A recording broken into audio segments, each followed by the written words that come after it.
Good night. Hello, my name is Miriam Valerio Guillet. Today I will share a workplace experience that hide my skin and some important lessons I have learned. I have managed several global projects in my company which have helped me develop strong learning and communication skills. I have also working with international teams to solve complex problems and improve our process.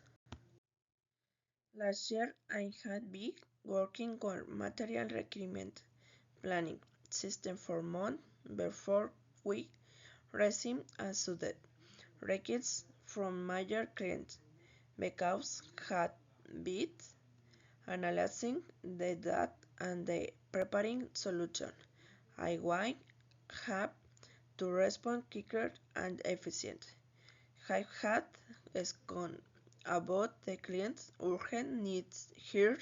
I go have start preparing the reports in advance.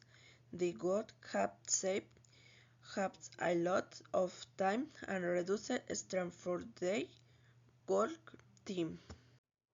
This experience have taught me the importance of preparation and adaptability in the workplace. I'm grateful for the opportunity I have had and the look forward to continue to grow professionally.